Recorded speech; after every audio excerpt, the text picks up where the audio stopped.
Welcome, everyone. We are in Genesis 14, and here is an interesting story about Abram. He rescues Lot, and then he comes back and he's blessed by Melchizedek. And Melchizedek is a priest king of the Canaanite tribe, and his name is very similar to Sargon of Mesopotamia, um, meaning the just king. So in Hebrew, it's Melech and Sadiq. So King Melchizedek has that meaning just as Sargon did. Now, Melchizedek blesses Abraham and by the words God Most High, El Elyon. And El is this Semitic name for God that we see in Elohim. And he goes, blessed be Abraham by God Most High, El Elyon. Scholars tell us that both El and Elyon are names of God, and they are found in the Ugaritic and Phoenician texts that we have recovered through biblical archaeology. So they mean something like God or God on the highest, and these actually are names of God in the Canaanite religion. So it is very fascinating that Abram uses this as a name for God. He says in the text Yahweh El Elyon, and yet some of the earlier texts don't have the word Yahweh there. Perhaps that word Yahweh was added because they didn't want Abram to be seen using the name of a Canaanite deity. So this is a very interesting chapter, and some scholars think it's its own source. It has it's its own document. It's one of the documents that were pulled together by an editor to form Genesis. It has its own name for God, El Elyon, and it is very different in many ways. Abraham is seen as sort of a powerful sheikh in this story, which is different than he appears elsewhere. So this may be its own independent tradition. So what does this use of the name El Elyon by Abraham say about his theology?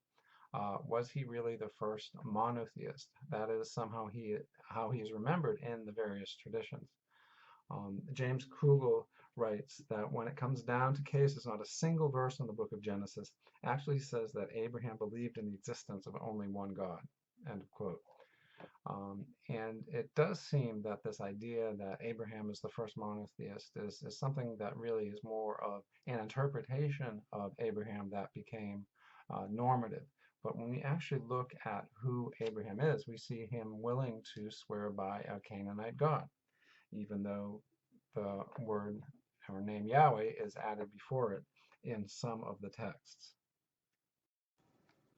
In chapter 15, we have another version of a covenant agreement, and the Hebrew word here is just means agreement. This is just an agreement, and that is why we have a sacrifice in part, because that's how agreements were made binding and legal in that age. So if you have an agreement with God, you're going to do the same thing.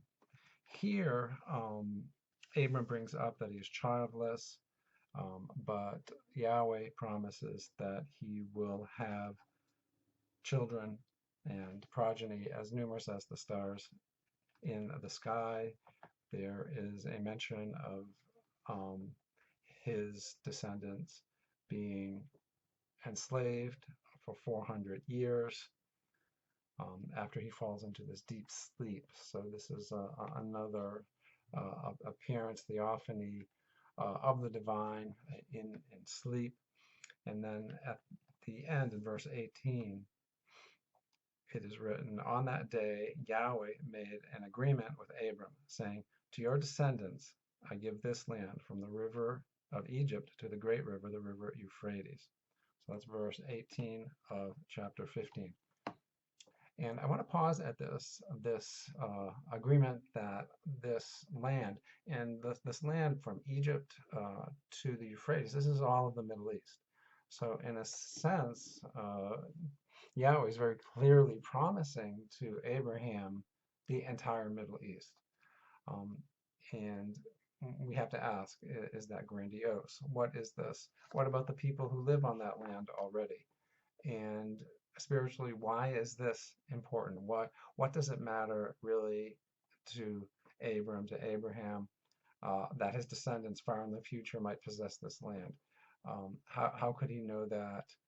How could that really matter to him in his actual life? How could he know that would happen? And what does that mean spiritually to just accept and agree with that? It seems more political. It seems more related to a nation, a tribe, a state, and not a personal relationship with the divine. Well, in chapter 16, we see that Abraham and Sarai are trying to figure out how to have children, and Yahweh um, has promised children to them, but they cannot conceive. So Sarai says, take this Egyptian slave girl, Hagar. And so um, Abram has relations with her, and it produces a child, a son called Ishmael. And this is very interesting for ethics in the Bible. Abram has had relations with another woman who is not his wife, who is a slave servant girl in his tribe or in his group. And we can rightly question what are the ethics of that. But here we see that in the Old Testament Hebrew scriptures. So the Lord Yahweh says that he should be called Ishmael, and Ishmael means God hears. So the El, again, is this divine name, God, the word for God in Hebrew and other languages. And Hagar calls God El Roy, um, meaning the God that is seen, or I have been seen by God, or God sees. And she says, have I really seen God and remained alive after seeing him? This is the idea that is in the Hebrew scriptures, that if you see God, you die. What would that mean? God is just so awesome, so intense. You are just blasted out of existence by this immensity. It's just too much for the human soul to bear. And yet she claims to have seen God. And so um, Ishmael is described as being wild and confrontational. So this is sort of a negative take on the other group, the other progeny of Abram. And in chapter 17, we have yet another version of a covenant or an agreement between God and Abram. In this chapter 17, God says, I am God Almighty, El Shaddai, or El Shaddai, however you want to pronounce it. So this is yet another name for God. And in this chapter 17, scholars believe that this comes from a different source, because now again we have a new name for God. Instead of Yahweh, it's Elohim now. So throughout this section, your English translation will translate that God. So this will be a different source and a different name for God. We've seen this before with the two creation stories. Um, this is called the documentary hypothesis, that there were various documents stitched together by an editor at some point, probably during or after the exile in Babylon, when the Israelites were taken into Babylon. And Abram's name has been changed to Abraham, and his name meaning a multitude of nations, because his progeny is going to produce all these various nations. Um, and again, I raised the spiritual issue. What does this have to do with spirituality or religion? This is more of an ethnic political justification for the society, and religions often will do that.